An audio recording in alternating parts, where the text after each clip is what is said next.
Okay, let's talk about trauma. My definition of trauma is very, very simple.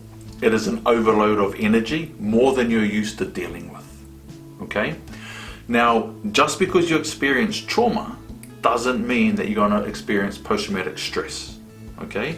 So let's just deal with the trauma side first. Lots of us have been in situations where it's very traumatic.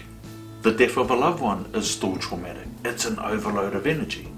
That particular energy is called grief. Why? Because it's someone that we've loved. It's loss. And with loss comes grief. Okay? Natural.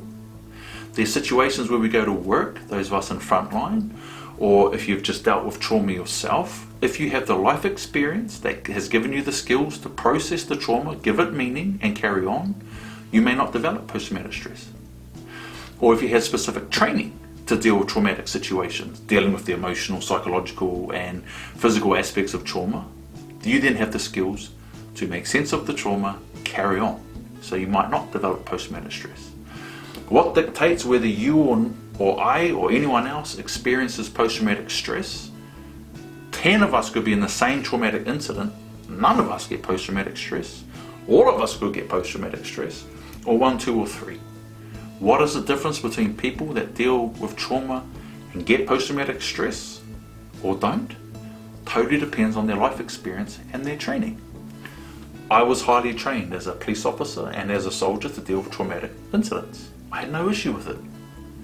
However, when trauma came when my mate got killed, that overload of energy, of grief, of loss, of meaning, trying to make meaning of all of that trauma, ignited all the other bits of kindling that set off my post-traumatic stress.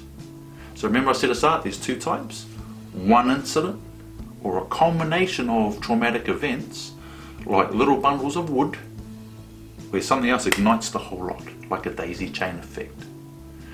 On trauma, I want to say right now, on record, all trauma is equal in my eyes. It doesn't matter to me whether your traumatic incident related to seeing a child get run over, whether your traumatic incident was from a rape, whether your traumatic incident was in combat, seeing your mate's head get blown off. All trauma is equal because it is individual to that person.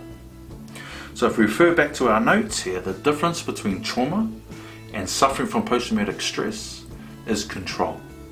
Do you have conscious control of your thoughts, feelings, and behaviors? Do you have conscious control of that? Are you feeling normal emotions, can deal with it and carry on? Or the nightmares and flashbacks coming, the anger's coming out without your control? You either have conscious control of your thoughts, feelings, and behavior, or you don't. And if you don't, your subconscious control is getting taken over by your subconscious bodyguards. Why? Because that's their job. They love you the most, they know you the most, so they will keep you away from any fear or pain, or anything that reminds, smells, tastes, looks, sounds like anything that's hurt you before. That's their job. It's not a disorder. So let's talk more about your subconscious bodyguards. You may need to take a breath. That might have got you going back to where you were when you suffered that trauma at the time. But think about right now. Thinking about what was going on back then, do you have conscious control of your thoughts, feelings, and behavior? Or is it now triggering something else? That's still good news, because once you know who your subconscious bodyguards are, you can talk to them, you can train them. Not only are they doing their job and they love you the most, they work for you. Your conscious mind is the boss.